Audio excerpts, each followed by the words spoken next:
Matahong nga kabuntagon mga kapaglaom, atong hisgutan ni ining adlaw, mao ang atong morning devotional nga nag-uluhan. Bisitaha ang mga ilo ug ang mga balo.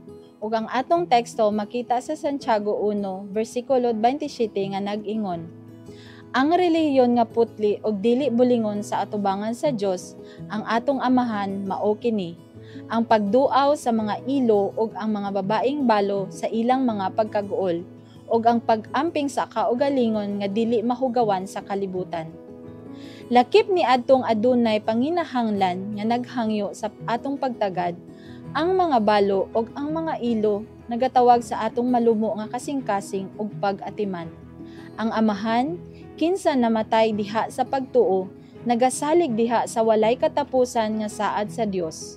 Nagabilin sa iyang mga hinigugma sa kinabuhi diha sa bug-os nga pagsalig nga ang Ginoo magaatiman kanila.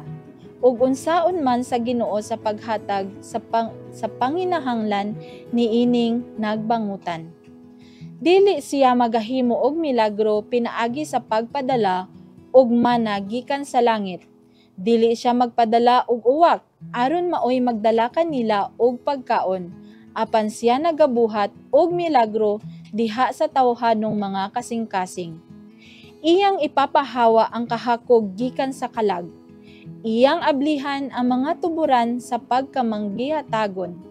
Iyang sulayan ang gugma sa iyang nagaangkon nga mga manununod pinaagi sa pagtugyan diha sa ilang malumo nga mga kaluoy sa nagantos ug nagbangutan sa kabos ug sa ilo.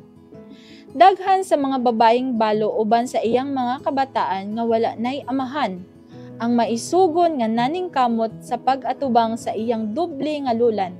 Sagad nagapaningkamot labay sa iyang kusog, aron magkahiusa gihapon sila uban sa iyang mga kabataan ug mahatag ang ilang mga panginahanglan.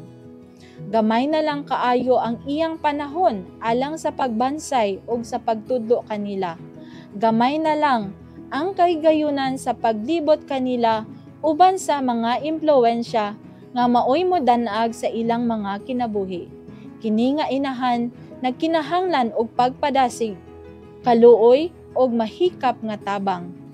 Ang Dios nagatawag kanato sa paghitso niini nga mga kabataan kutob sa atong mahimo.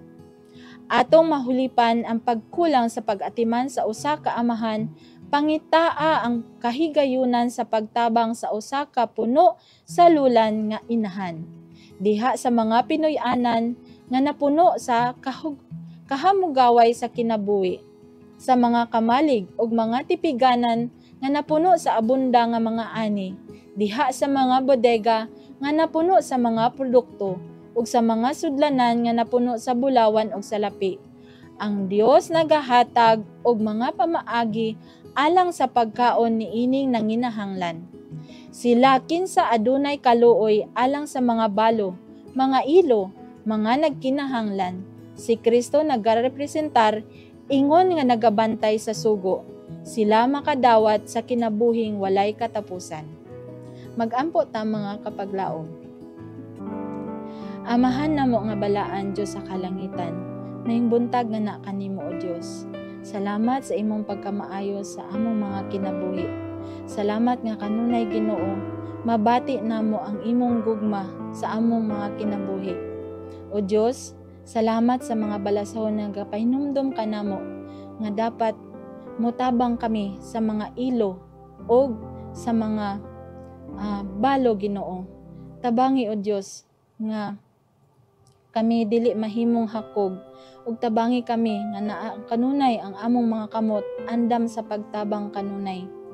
O Dios, salamat sa mga panalangin nga imong ginabubo nga ni kanamo. Tabangi kami Ginoo nga mahimo kaming channel of blessings nga na sa uban. O Lord, salamat sa imong pagbadlong, pagmatuto ug paggiya kanamo. Ginoo, masalaypon kami sa tanang panahon. Busa kami nagahangyo kanimo nga ikaw magapasaylo sa tanan namong mga kalapasan.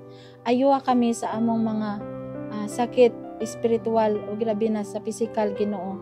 Aron ang among pagdaig dina kanimo mahimong kami nga malipayon og imong kahimutan.